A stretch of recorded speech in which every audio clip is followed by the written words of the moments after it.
바로 얹어야 되겠습니다. 자, 박근혜 대통령의 업적. 이거 순서는 제가 상관없이 좀 말할 텐데, 먼저, 외교죠, 외교.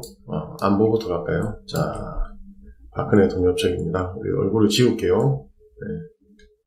자, 이렇게 박근혜 대통령의 업적이 있어요. 이게 이제 인터넷에 유명한 겁니다. 이 탄핵 전국부터 아시는 분들은 다 아실 텐데, 이거하고 순서하고 좀 상관없이, 네. 말씀하십시오.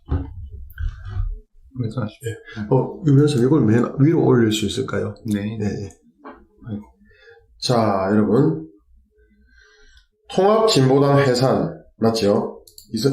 이석기, 그리고 징역 12년 해가지고, 국가보안법 위반으로 구속시키고. 이거를 이제, 예, 박근혜 대통령이 하셨습니다. 얼굴은 가려도 되죠, 그죠? 예, 될 것 같아요. 그리고, 개성공단을 철폐하셨어요.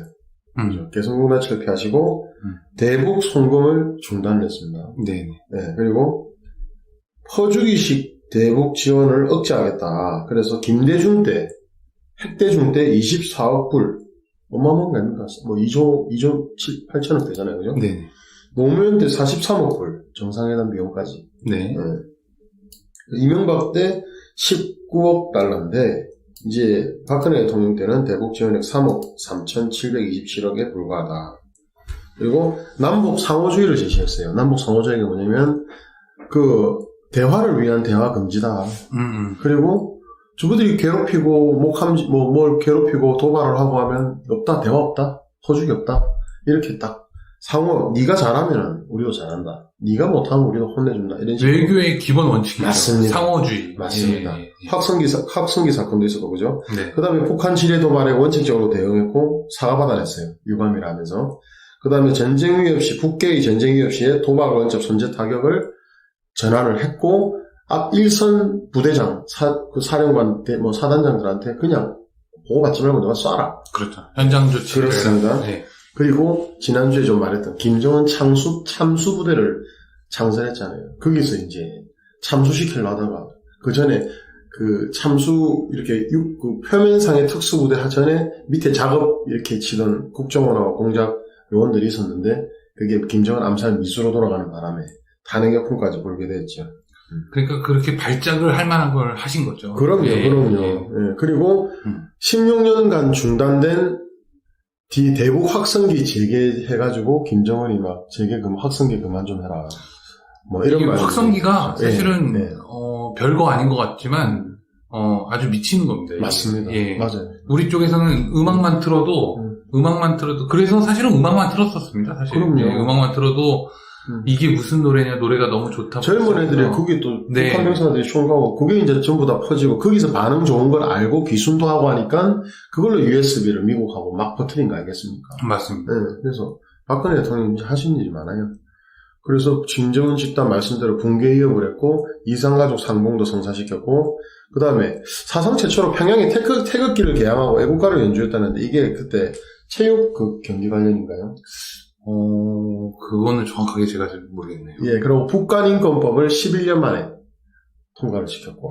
북한인권법은 좀 할 말이 많습니다. 왜냐면 북한인권법에 따라서 이후에 팔로우업 되는 게 북한인권재단을 맞습니다. 북한인권센터도 설립하고. 예, 그거를 법률이 존재하는데도 그러니까요. 그냥 문재인 정권하고 뭉개고 안 하죠. 그냥 뭉개고 있습니다. 안 하고 예산도 안 주고. 네. 그러니까요. 법률이 있어요. 법률을 위반한 거잖아요. 네.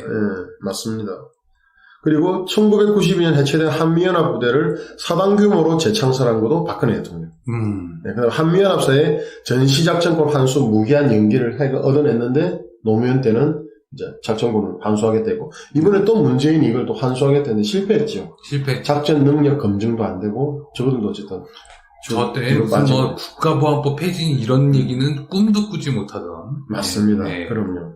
그리고 한미동맹에서요. 북4D를 해가지고 탐지 방어 교란 파괴 계획 수립을 했다는 겁니다. 그리고 세계 6번째 잠수함 사령부를 신설했고 그 결과가 이번에 도산 안창호하면서 세계 바지선 북계권을 인정 안 하면 세계 7번째로 잠수함에서 발사한 거예요. SLB라고. SLB. 그렇죠. 수중 탄도미사일인데 그거를 성공 발사했다고 이제 보도자료로 다 널리 알리고 했는데 이게 잠수함 사령부가 생기고 잠수함 건조가 계속 늘어나고 하면서 박근혜 대통령이 사실은 이 결과를 만들었는데 문재인이 또 문재인이 해냈다고 또 지가 지금 박근혜가 떡을 얻어먹고 있어요. 숟가락 던져가지고. 그리고 미사일 사거리 연장 계획을 사실은 박근혜 대통령이 수립하고 협상을 했어요, 미국하고. 그걸 미국이 이번에 문재인한테 덥석 줘버린 거예요. 이번에 미사일 연장 사거리 해제된 거 아시죠? 네. 중공 쏘라고. 그것도 박근혜 대통령이 하신 거라고. 이게 정말 미국 입장에서는 엄청난 그 원칙을 허물면서 그렇습니다. 사실은 맞아요. 네. 그러니까 뭐 대미 외교에서 무슨 대미 뭐 사대주의다 막 이러면서 뭐 근거 없는 공격들을 하잖아요, 좌파들이. 그러니까. 그렇지 않습니다. 미국과의 관계에서도 이 우리나라의 그 지정학적 위치 때문에 얻어낼 수 있는 것을 얻어내는 것이 바로 외교라는 거죠. 그럼요. 네. 맞습니다. 덜 주고 많이 얻어내는. 근데 반대로 문재인 정권은 지정학적 위치를 핑계로 내줄 걸 다 내주는. 네. 맞습니다. 네. 이렇게 보시면 될 것 같아요. 그리고 카디즈라고 우리 방공 18구역 기억나시죠? 지금은 막 중공 비행기, 러시아 비행기 개나 소나 다 오고 있는데 동네북이 됐는데 그걸 2호도까지 확대한 게 또 박근혜 대통령. 그러니까 안보 대통령이 안보 대통령 완전. 이런 거를 지금 우파들이 그리워하는 단 내용들 아닙니까? 문재인이 지금 다 돌려놓고 있잖아요. 지금 다 돌려. 그리워만 할 게 아니라 다시 복구시켜야 됩니다. 네, 복구시키고 이거는 이 모든 것들을 오늘 얘기하고 나서 총평을 하겠지만, 이런 것들이 표가 안 되니까 말을 안 하는 거예요. 그러니까, 사실은 나라의 근본인데. 그럼요.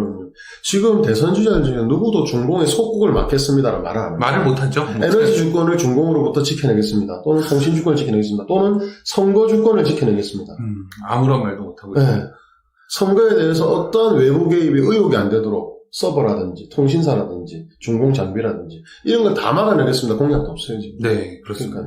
그러니까 이 어떤 외교라는 관점에서 보면은 이런 좌파들이 이런 비판을 합니다. 터무니없는데 한번 들어보시죠. 중국과의 교역량이 늘어난 지금 그러면 중국하고 외교를 단절하겠느냐라는 이야기를 하는데 그런 얘기가 아니죠. 외교를 단절하는 게 아니라 외교 관계를 구축하고 있다 하더라도 그 와중에서 어떠한 그 지정학적 위치, 안보상의 위협 아니면은 경제적인 우리 이익 이런 것들을 지켜나가는 것이 외교인 거지. 맞습니다. 외교 관계를 무조건 깬다. 뭐 예전에 그런 논리랑 똑같잖아요. 북한의 핵에 대응하기 위해서 우리가 전술핵을 가져야 된다. 뭐 이런 얘기 하면은 막 전쟁을 하자는 거냐, 평화를 지켜야지, 뭐 이런 얘기랑 똑같은 겁니다. 우리가 군대가 없어도 되겠네요, 그러면. 평화를 지켜야 되니까. 그리고 수출의 대부분이 중공이 우리 대한민국에서 반제품, 좋은 기술을 저렴하게 사서요, 중소기업에서. 저거들이 저렴한 인력으로 포장을 해서 비싸게 팔고 있기 때문에 대한민국에서 중국의 교약을 끊는다? 중소기업의 기술 제품, 부품들을 끊는다? 저거들이 수출을 못합니다. 그러니까요. 미국으로 수출을 못해요. 그게 제일 큰 동네국이 한국입니다. 원래는 대만한테서 받아가다가 대만하고 사이가 안 좋으니까 한국에서 지금 부품들 다 받아가고 있어요. 스마트폰 부품들, 삼성 거 다 받아가고 있어요. 중소기업들. 삼성 1차, 2차 협력사들 거 중공이 다 받아가서 그걸로 샤오미 폰 만들고 한다니까요. 맞습니다. 그래서 이 원래 우리나라의 그 수출 모델이라는 게 원재료 또는 반제품들을 사와서 부가가치를 거기다 얻는 거죠. 그걸 또 중공이 우리 걸 얻어서 저것들이 부가가치를 인건비를 낮춰서 이제는 외국에 팔고 있는 중인데 대한민국이 발전한 경제 모델을 그대로 갖다 쓰기 때문에 경쟁 관계에 있는 거죠. 오히려 무역전쟁에서 우리가 그 말을 경제학자들이 말한다. 우리가 중간 단계에 있는 중공에 이득을 주는 부품들 다 중단 수출 제한을 걸어도 중공이 사사 비고 온다고 하잖아요. 네, 맞습니다. 그럼 우리가 재밌게 한번 해보고 싶어요, 진짜 우파전. 그것뿐만이 아니죠. 사실은 이게 또 일본하고의 관계에서도 마찬가지 현상이 벌어지는데 일본하고의 관계에서는 반대 입장이죠. 우리가 오히려 일본에서 핵심 기술이나 원천 기술 또는 원재료 이런 것들을 받아와서 다시 우리가 다시 재수출하는 이런 식의 모델인데. 근데 일본은 쭉 패고 있고. 일본은 쭉 패고 있고 미치겠습니다. 정말. 그 우리가 쭉 패도 되는 중공은 거죠. 형님 하면서 바지가랑이 잡고 있고. 박영선 이런 인간들이 말도 안 되는 소리 하잖아요. 그러니까요. 모든 걸 다 국산화해야지 왜 여기까지 뭐 했냐 이런 헛소리 하고 있습니다. 그러면 뭐 버스도 못 다니고요. 승용차도 못 다니고요. 뭐 스마트폰 못 아니 본인도 저기 벼 농사 져가지고 혼자 밥 먹고 살면 됩니다. 그러면. 그러니까. 자, 그리고 사상 최대 규모로 2013년에 10월 25일날 독도 방어훈련을 한 거예요. 이거 지금 좌파들 정권에서 꿈도 못 꾸는 겁니다. 맞습니다. 네.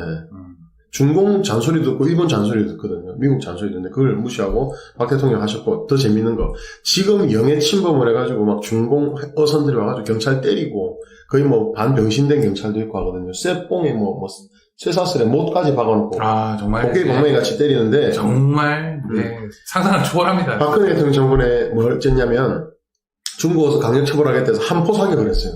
그리고 구속 수사를 시키고, 그리고 징역을 형을 내리고 선박을 모두 수하고 벌금 2억까지 때리고 있습니다. 그립지 않나요, 진짜? 진짜 지금은 이런 게 뉴스도 안 될 정도로 뭐 그냥 자기네 바다처럼 그냥 뭐 제 집 드나들듯이 드나들고 있죠. 그리고 박근혜 대통령 안보에서 정말 큰 업적 사드 배치.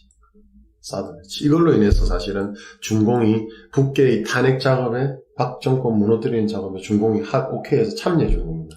제2의 6.25 참전철학. 그래서 사드 배치로 인해서 얼마나 경제적으로 압박, 문화 압박, 그 관광 압박, 롯데 완전히 초토화시키고 성주에 사드 땅 골프장 부지 줬다고. 그런 식으로 중공이 이루어져요. 그리고 사기 탄핵이 시작하기 전에 이제 노동신문에 지령이 나오고 북계에서 중공에서 이제 가만히 둬서는 안 되겠다. 촛불 시위가 일어나기 전에가 뭐였냐면 한반도 통일 선포라는 큰 어젠다를 제시하셨어요. 그게 이제 2016년 10월 1일 국군의 날이고 중국 북한에 대한 선전포고로 이제 받아들인 거죠. 그놈들이. 탈북민들 다 내려오라 했으니까 자유대한민국. 수용소 20만 명, 30만 명 시설 지원을 했어요. 전방만 안 되면 해교 이용해서. 그게 박근혜 대통령입니다. 이거 오늘 이렇게 총평을 하더라도 하나하나 놓고 또다시 얘기를 해야 될 정도로 맞습니다. 정말 맞아요. 이 엄청난 일들이 일어난 거죠. 맞아요. 사실 뭐 사드 그때 이번 정권, 그러니까 문재인 정권 탄생할 때 그 대선 후보 토론회를 보면은 사드에 대해서 아무도 제대로 대답한 사람이 없어요. 맞습니다. 사실. 그때 당시 그리고 이 제일 문제가 있는 문재인이 무슨 여기서 발표할 수 없다. 그렇죠. 라는 식으로 토론회에서 얘기하고 나서 아직도 발표하지 않고 있어요. 바로 3불 약속했어요. 중성매세 중공에다가. 사드 끝까지 자기 임기 내에 배치하지 완성하지 않겠다고. 그래가지고 지금 시위대 두고 경찰이 일주일에 2분만 물품 반입하게 하고 완전히 갇혀있잖아요. 지금. 아직도 발표가 안 하고 있어요. 뭐 임기가 끝나고 가고 있어요. 그러니까. 사드에 대해서 어떻게 해야 자, 여기까지가 이제 마지막 하나. 한일 군사 비밀 보호협정. 비밀 정보협정. 지소미아. 이걸 박근혜 대통령이 최초로 체결을 했다니까요. 2016년 11월 24일 탄핵 의결 국회 사기 직전에. 그러니까 끝까지 안보를 위해서 계속 일을 하신 거예요. 근데 이거 지소미아를 문재인이 어쨌습니까? 문재인 때 아예 없애려고 그냥 난리를 쳤죠. 그러면서 이걸 가지고 또 반일몰이 시작했죠. 맞습니다. 이거 뭐 무식해서 어디서부터 얘기를 해야 될지. 이걸로 죽창 들고 가자, 죽창 가고 나오고, 이걸로 이제 계속 해먹었잖아요, 사실은. 자, 우리가 아까 안보 봤죠? 이제 외교를 한번 보겠습니다. 외교입니다. 우리 인정할 거 인정해야 되잖아요. 그렇지 않습니까?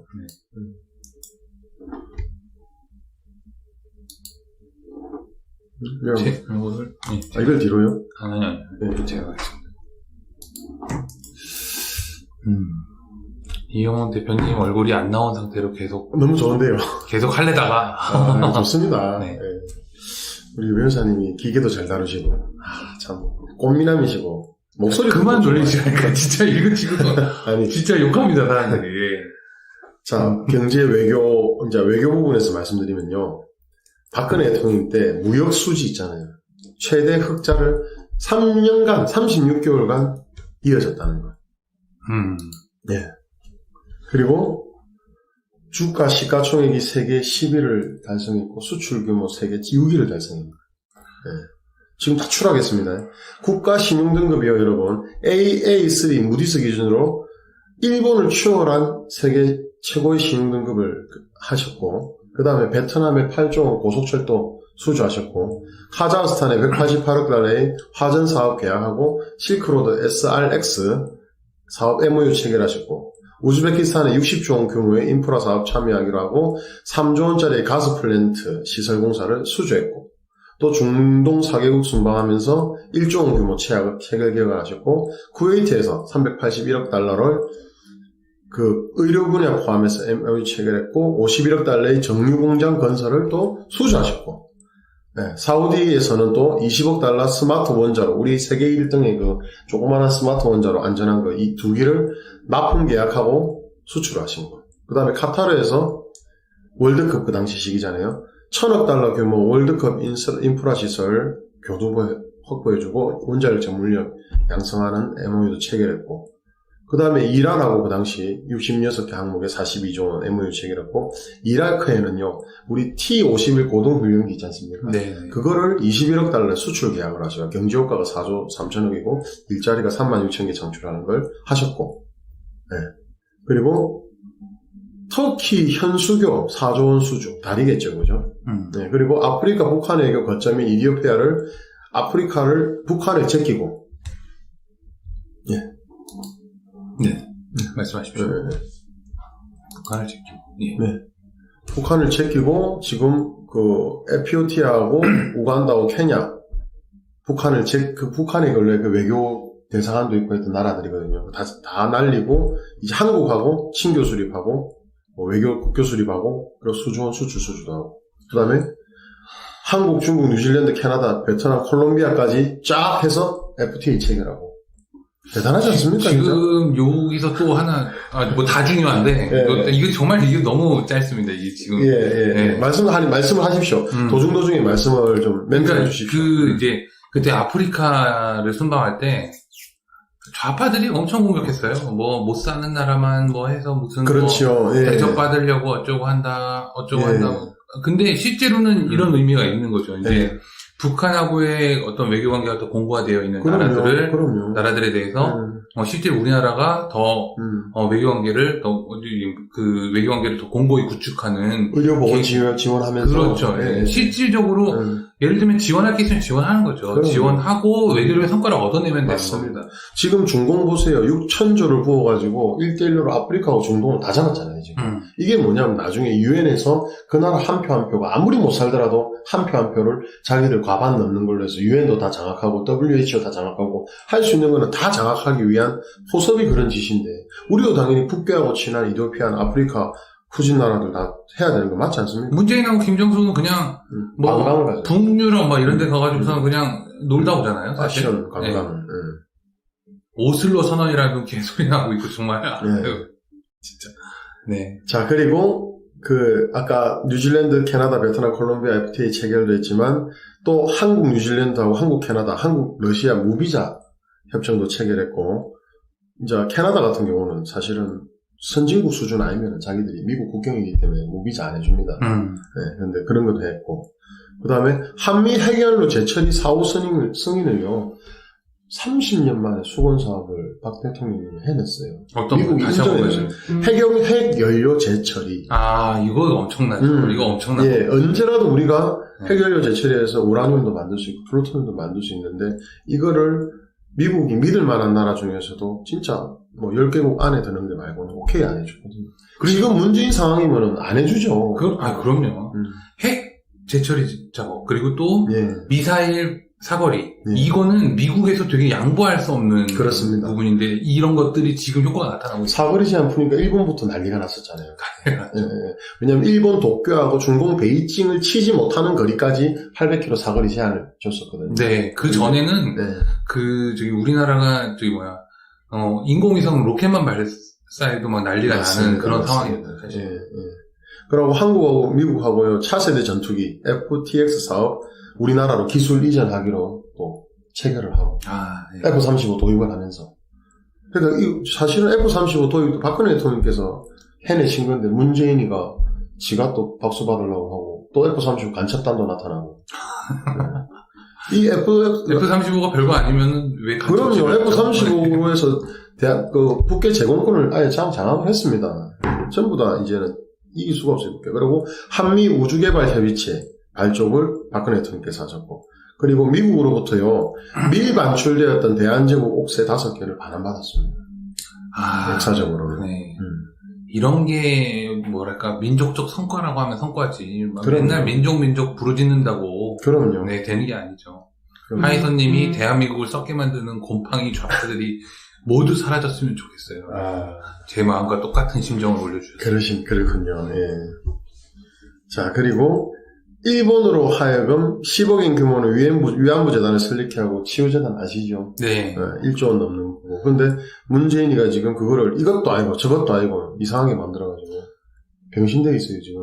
이게 완전. 이것도 아니고 되돌려줬다 했다가 또 이게 또 해서하면서 또 뭐. 정말 우파들이 뭐 한 건지 모르겠어요. 지금 생각해보면. 그때 이제 치유재단. 이거는 사실 실질적인 피해 회복에 해당합니다. 실질적인 피해 회복에 해당하고, 뭐 말로만 떠들어서 무슨 정신승리 한다고 이야기하는데 그러한 논리에 속수무책으로 그냥 당하고 있었죠. 정말 답답하죠. 생각해보면 정말 답답한 일이 오히려 저런 게 참 업적인데도 불구하고 지금 생각해보면 너무 우리가 무능력했다. 우리라고 할 수는 없죠. 사실은 기존 정치인들이 책임져야 될 문제지. 저희가 뭐라고 그랬습니까? 그리고 박근혜 대통령께서 중국으로부터 대한민국 주도의 자주 통일을 지지 약속을 받아냈어요.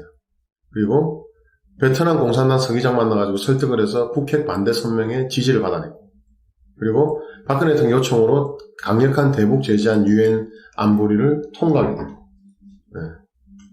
그리고 유엔을 통한 새마을운동, 우리 좋아하는 새마을운동 세계화를 박근혜 대통령이 활성화시키셨고, 그러고 그때도 그러니까 막 좌파들이 난리가 났죠. 그럼요. 박정희의 박정희 대통령의 그 업적을 또 홍보하게끔 되면 자기네들이 또 입지가 줄어드니까, 무슨 뭐 새마을운동의 그 허상이라든가 망령이라든가 뭐 이런 소리 하면서, 외교 관계까지 망치려고 든 게 바로 지금 좌파들이다. 맞아요. 그런 것도 제대로 못 막아낸 게 우리 우파다. 그리고 아시아 인프라 투자 은행이라고 AIIB 창설국이 됐어요. 우리 주주로 참여하고. 그리고 원자력 발전소 4기를 추가로 건설하기로 했는데 이 문재인이가 가동 중단에 추가 건설 없다. 그래서 박근혜 대통령이 계획 잡은 걸 다 백지화시키고 직권 남용을 한 거잖아요. 그리고는 5,400억의 한 원자력에 직접적인 피해를 주고 1조 7천억에 대한 전기요금에 대한 피해를 주고 부수적인 효과는 앞으로 5년 동안 몇십조에서 100조까지 피해를 입히는 그런 원자력 짓을 하면서 원자력 폐기를 하고는 결국 에너지 주권을 장기적으로는 모자라면 중공에서 에너지를 끌어다 써서 중공이 에너지를 전력을 공급을 중단하는 순간 우리는 블랙아웃이 오고 가장 어려운 위기가 올 때는 우리가 나라를 에너지 주권을 뺏겨서 말아먹을 수도 있다. 그걸 지금 박근혜 대통령님은 에너지 주권을 완성시켰고 문재인 에너지 주권 다시 박탈시키고 중공에 갖다 바치고 지금 또 이걸 보고 있으니까 이게 모아서 보고 있으니까 문재인이 해놓은 악행을 우리가 또 저거 다 반대로만 보면 다 악행이네요. 그럼요. 반대로만. 괜찮아요. 이걸로 할게요, 제가. 그 다음에 이제 경제를 아까 경제를 지금 계속 같이 가고 있는 중인데요. 이렇게 하면 되겠습니다. 이 정도면 보이시나요? 자, 경제를 보면은, 자, 현대차가 4년간 81조 원 투자하겠다고 박 대통령 정권에서 정부에 약속을 했고, 삼성전자 편측 반도체에 15조 원 투자하겠다고 약속을 했고, 그 다음에 LG가 마곡 융복하단지 4조 원, 그 다음에 뭐 효성 전북 탄소밸리에 1조 원 투자 하겠다고 했고, 진위 개수가 소득분배 불평균 지수인데 역대 최저다. 지금 말씀하신 것 중에 문재인 정권 들어서 이것도 반대로 됐죠. 다 전부 다 그럼요. 다 뒤집어. 해외에 다 투자를 약속하고 있죠. 우리나라 대기업들이. 맞습니다. 국내에서 뭐를 하겠다 없습니다. 맞습니다. 말은 뭐 그럴듯하겠죠. 뭐 군산에 어쩌고 저쩌고 맞아요. 그리고 부정부패 척결 김영란법 시행을 해서 박근혜 대통령이 공무원에 대해서 불만을 다 받아 두드려 맞고 언론에 대해서 기득권들을 다 두드려 맞았어요. 이 김영란법에 대해서. 아무도 정치권에서 눈치 보고 고양이 목에 방울을 안 달랬는데 박 대통령이 이것까지 해냈죠. 결국에 이 김영란법 지금 청탁금지법이죠. 네. 이 김영란법 위반해서 유죄받는 쪽이 어느 쪽에 속하고 있는지 한번 보십시오. 다 좌파들입니다. 좌파들이죠. 네, 다 좌파들입니다. 그때 당시에 저거 할 때도 이 오빠가 그 어젠다를 가져오질 못했어요. 맞아요. 마치 김영란법 규제 대상이 다 우파에만 있는 것처럼 그러니까요. 그렇게 씌우기를 하는데도 그냥 하고서는 우파분들이 이런 거 잘 지켜요 또. 잘 지키죠. 예. 뭐 금액 얼마 안 돼 하고 우파분으로 딱 그 밑으로 선물하고 좌파들이 그냥 좌파들은 뭐 그냥 표면으로 이거 주고 얻어먹는 거 너무 좋아해서 이렇게 더 줘. 이러잖아요. 자, 그리고 이게 정말 공무원들한테는 컸고, 좌파들하고, 민주당 쪽하고, 언론이 다 때리다고 막 뭐랬던 게, 공무원 연금 개혁을 40년 만에 처음으로 해낸 분이 박근혜 대통령. 엄청난 일이죠. 네. 네. 그래서 공무원들이 다 탄핵할 때도 그냥 공무원들이 가만, 잘 됐다, 이런 게 공무원 연금 개혁했다고. 그 공무원 연금 개혁에 대해서, 당시에 입 다물고 있었던 김무성 계열, 그럼요. 유승민, 다들 책임을 느껴야 됩니다. 사실은, 이런 거잖아요.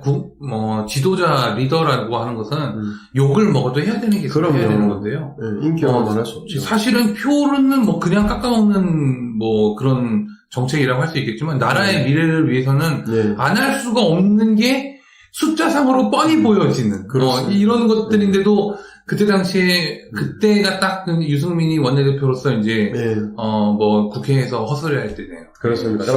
초기에, 박 대통령 초기에 김무성이가 당대표 할 때 코레일 파업이라든지 진짜 노조랑 다 제거하고 제대로 할 수 있었는데, 김무성이가 막 타협해주고 있어요, 지가 막. 그래가지고 그게 바로 표만 얻겠다는 거죠. 맞습니다. 그리고, 공무원을 또 서늘하게 만들고 공무원을 적으로 돌린 게 뭐냐면 나태해진 공무원들 성과평가에서 퇴출시키겠다. 이걸 박근혜 대통령이 했거든요. 한꺼번에 이걸 몇십 년 할 거를 다 해버리니까 전부 기득권들이 일어난 거죠. 그리고 313개 모든 공공기관 임금 피크제를 박근혜 대통령께 도입을 했고 완료를 했어요. 그리고 지방 공기업에 이게 있었어요. 직원 유가족 특별 채용이 있었는데 이걸 폐지시켜서 일자리 세습을 끊어냈다. 그러니까 지방 공기업들 얼마나 박 대통령이 싫었겠어요. 기득권을 하나하나 다 없어요. 원전 비리를 찾게 됐습니다. 원전 관련해서 구속시키고 몇 천억대 막 사건들 다 잡아들이고 있거든요. 그리고 그랬더니 원전을 없애버렸죠. 이제. 맞습니다. 그리고 방산 비리하고 포스코 비리도 그때 막 조지고 난리가 났었어요. 자원 외교까지는 MB 때 좋았는데 그 주변에 콩고물 먹으려는 비리 저지른 놈들을 수사해가지고 조졌다. 그리고 우리가 이게 큰 겁니다. 코리에일이 115년 만에 철도가 생긴 지 115년 만에 최초 흑자 전환이 박근혜 대통령. 최연의 사장 그때 기억나죠? 그래가지고 코레일이 115년 만에 흑자 전환했는데 지금요 마지막으로 하나 더 뭐냐면 흑자 전환한 게 있습니다. 코레일 지금 적자인데 한국전력 아시죠? 네. 한국전력이 지금 누적 적자가 120조가 넘습니다. 그게 문재인 정권 때만이에요. 올해 지금 이번에 적자가 4조 4천억이라는데 분기 적자인가? 그래서 지금 계속 원자력을 없애고 하니까 다른 에너지를 사오고 비싸게 태양광으로 가정집마다 전력을 사오고 하니까 단가가 2배, 3배 올라갔거든요. 그러고 나서 전기 요금을 못 올리죠. 못 올리는 걸 갖다 자랑스럽게 얘기를 하죠. 내 임기 중에는 전기 요금 못 올린다. 그 자랑이 아닙니다. 세금을 어쨌든 다른 방식으로 해서 단전에 들어가는 거예요. 근데 박근혜 대통령 때는 뭔지 아세요? 바로 5년 전에 한국전력 흑자가 전환됐어요. 박 대통령 때는 한국전력이 흑자인데 지금 한국전력이 누적 120조, 130조라니까요. 적자가. 그 다음에 증세 없는 복지는 허브로 했는데 증세 없는 복지를 구현해냈어요. 비용을 아끼면서. 막 공무원 호텔에서 막 낭비되는 것도 다 바꾸면서 증세 없는 복지는 허브다는 걸 아니다. 증세 없는 복지를 맞다라고 구현을 해냈고요. 지하경제, 여러분 지하경제 양성화로 부정부패 척결했고 재정을 많이 확충을 했다. 비용을 아꼈다. 그리고 해외 불법 페이퍼 컴퍼니 그때 뉴스 막 났던 거 대기업들 다 조져가지고 들쳤던 페이퍼 컴퍼니 CJ 하면서 몇 개 대기업 자금 환수하고 몰수했어요. 형사처벌하고. 지금 김도균님께서 이런 말씀을 하셨습니다. 이제 박근혜 대통령이 다 잘했다고 생각하진 않지만 박근혜 대통령처럼 국민을 사랑하신 분이 있을까요? 그러니까 중요한 말씀이죠. 그러니까 저도 다 잘했다고 생각하지 않습니다. 그럼요. 다 잘했다고 생각하지 않고 박정희 대통령, 이승만 대통령 때도 다 잘했다고 생각은 하지 않습니다. 그런데 문제는 뭐냐면 공과 과가 있다면 공이 압도적이라는 그러니까 거죠. 공이 압도적이라는 우리가 거죠. 신이 아니기 때문에 그러면 과가 어떤 원인으로 발생됐는지를 우리가 확인을 하고 더더욱 우리가 발전을 해나가면 되는 그럼요, 거예요. 맞습니다. 근데 공은 덮어두고 약간의 과를 침소봉대하는 거죠. 침소봉대해서 그렇지. 모든 게 다 잘못된 것처럼 공격을 하는 게 바로 좌파의 수법이고 그 좌파만 욕할 수 없는 게 이 공 부분에 대해서 제대로 된 문재인이 잘하는 거 있잖아요. 숟가락 얹고 광내고 이게 사실은 국민들에게 이런 것들이 왜 필요한지 왜 어떤 의미를 갖는지를 노력하는 작업이 부족한 겁니다. 맞습니다. 부족했던 게 분명합니다. 이렇게 한 일이 많고 이런 것들이 어떤 의미를 갖고 하는 그 장래, 국가의 미래나 아니면 국가의 영속성에 도움이 된다라는 부분에 대해서 우파가 그 가치를 제대로 설파하지 못했어요. 맞습니다. 설파하지 못했고 그렇기 때문에 오히려 그 지점을 비판받아야죠. 그리고 요즘 입보수들하고 나이든 거짓 보수들 우파들 포함해서 박정권 때 콩고물을 빨던 놈들이 지금은 박정권에 다 빠져나와가지고 박정권 비판하고 욕하는 놈들이 집때 보면 진짜 별로 한 거 없고 말씀하신 대로 우파 업적을 업적을 알리는 것보다는 해먹다가 잡혀 들어가더니 잘리고 툴툴거리고 그걸로 박 대통령 욕하고 이런 놈들도 있어요 지금. 네. 아니 지금 대선 후보들 공약을 보면은 우리가 명확해지죠. 대선 후보들이 박근혜 대통령 아니면은 그 전 정권도 좋습니다. 해놓은 것들을 자기가 다시 하겠다고만 얘기를 해도 그럼요. 당선돼야 마땅한 겁니다. 무슨 새로운 걸로 원상 회복만 시켜도 돼. 홍준표 네임 달고 윤석열 이름 달고 해가지고서는 윤석열 사회복지정책 이런 거 할 생각을 할 게 아니라 실제로 국가에 도움되는 일들을 해온 것이 우파 정권이었고요. 우파에서 해놓은 일을 그대로 계승하고 발전하겠다. 그러니까 문재인이 이게 70% 이상 지금 다 망가뜨렸단 말이에요. 네. 어떤 일로 하고 중단시키고 이거 회복만 임기 내에 복구만 시켜도 대단하게 박수 받을 거예요. 맞습니다. 맞습니다. 그리고 또 이걸로 인해서 탄핵에 많은 가해이 됐는데 강남 좌파들이요 고액 체납 세금을 안 내고 막 짜잘한 것들 안 내고 강남에서 잘 사는 놈들이 있죠. 그런 놈들이 좌빨이 많답니다. 자유를 위해서 세금 내는 것도 내 맘대로 하겠다 이런 놈들이 많은데 이게 5,000명이나 되는 고액 상습 체납자한테 강남 좌파들한테 1조 4천억 세금을 징수했어요. 그러니까 강남 좌파들이 박 대통령 얼마나 싫어했겠습니까? 그렇다고 합니다. 그럼요. 실제 이 세정의 부분에 있어서는 그 불만이 사실은 좀 대단했습니다. 그때 당시 이명박 정권 때부터 사실은 시작했죠. 이명박 정권 때나 박근혜 정권 때 증세가 없지만 세정을 법대로 집행을 한 거죠. 그것에 대해서 불만을 가는 사람이 너무 많았고 그렇지만 그럼에도 불구하고 어쨌든 조세는 법률주의. 그럼요. 또 세정 또한 법률에 따라서 근거되어야 됩니다.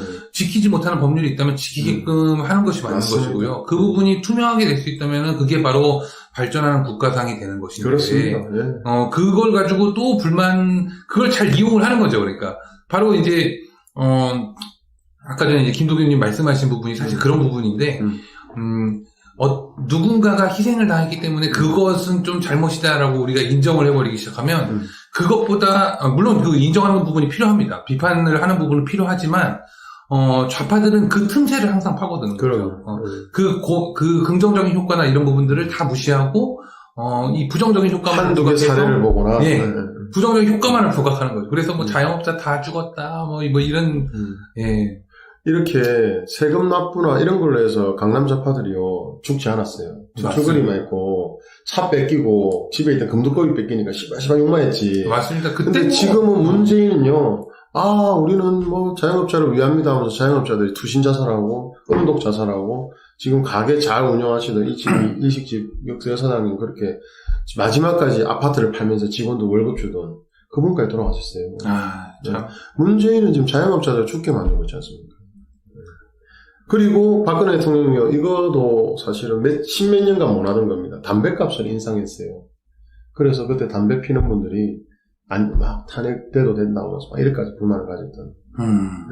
맞아요. 그때 그랬죠. 국민 건강을 위한 금융 정책인데. 근데 그것도 제가 이제 제가 당사자였기 때문에 흡연을 해서 당사자였기 때문에 제가 잘 아는데 그때 이제 그 담배값을 올렸지 않습니까? 담배값을 올렸는데 그때 올린 담배값 중에 상당 부분은 네. 사실은 금연 정책을 시행하는 데 들어갔어요. 무슨 그럼요. 얘기냐면 맞습니다. 네. 담배값이 들어왔잖아요. 그러면은 제가 이제 그때 금연 캠프에 들어가서 사실 담배를 끊었었습니다. 제가 다시 이 우파 활동하기 전까지 제가 끊었었는데 예. 금연 캠프에 들어가면 저는 이제 강남 성모병원 거기서 금연 캠프를 했는데 일주일 동안 그냥 다 먹고 재워줘요. 와, 그게 지원이 다. 그러면서 격리를 완전히 시키는 거죠.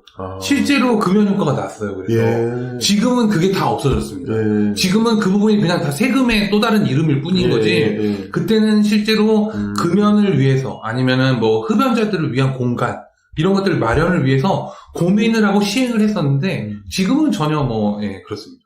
그래서 박근혜 대통령께서 박정희 대통령님이 하시다가 못다한 것들 또 그렇게 추진하고 전두환 정권, 노태우 정권 이러다가 YS, DJ 하면서 포퓰리즘으로 넘어가면서 그런 것들을 한 번에 내 임기 중에 다 해보겠다는 노력 때문에 사실은 정말 덤탱이 공격을 다 받으신 거예요. 아, 정말 그렇습니다.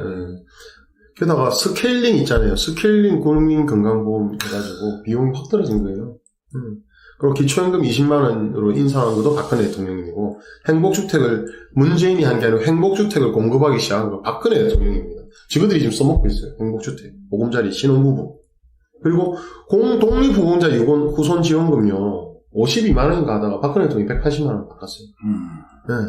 근데도 뭐 친일 어쩌고 할 겁니까? 그러니까 그리고 안중근 기념관에 강복군 기념비를 설립했고 6.25 여성의용병 65년 만에 국가유공자를 지정했습니다. 여성들은 참여한 것에 대해서 국가유공자를 그전까지 안 해줬거든요. 근데 박 대통령이 그때 다 찾아서 해가지고 여성들 중에서도 의용병, 간호병, 그 다음에 스파이도 가졌어요. 가서 여자니까 의심 안 받으니까 평민복으로 갈아입고 현장 전쟁터 앞에 가서 정보 수집하고 와서 된다라고 이런 거. 그 다음에 사실은 문재인이 한 게 아니고 박근혜 대통령이 처음에 한 게 정치인 재벌 특권층 사면 금지. 이건 박근혜 대통령인데 여기서 재벌하고 정치인들한테 불만을 가진 거죠. 왜 주기적으로 사면을 계속 해줬는데 맨 밑에까지는 박 대통령부터 사면을 안 해주니까 불만을 가지기 시작했고 그 다음에 뭐 동국재간 그룹 뭐 문제 있어가 구속시키고 뭐 이런 그룹 회장들은 호불호가 있죠, 그죠? 쭉 여기 말비리 구속시켰어요.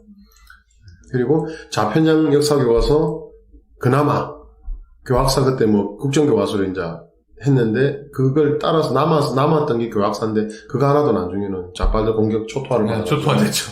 사라졌고 진짜 초토화됐죠. 그 다음에 박근혜 대통령님이 최초로 정교조 법의 노조화를 단행했고 30년간 교육 황폐화시킨 걸 박근혜 대통령님이 법의 노조로 만들어가 정교조로 완전히 다 불법 단체로 만들었는데 이걸 다시 슬슬 살려주고 있고요.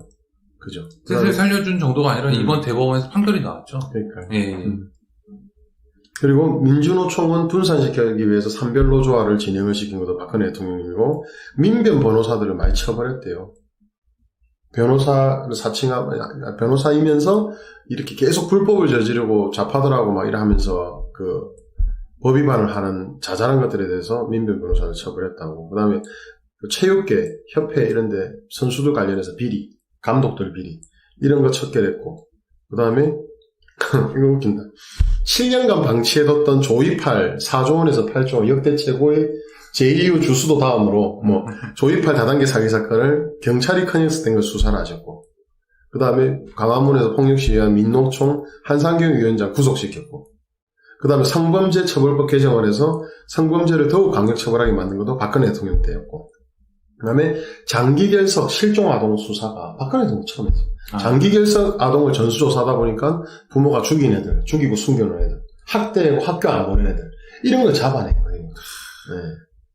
그리고 또 재밌는 거, 이 우리나라 국민들 주위의 일을 좋아하는 애국자분들 외국인 불신 건물을 처음으로 실시했고 우리나라에 거주하는 외국인들 중에서 불신 건물을 처음 실시했고 외국인들 중에서 불법 체류자들 포함해서 전월세 세입자 전수조사를 실시했고 이걸 박근혜 대통령 정권에 했고 네.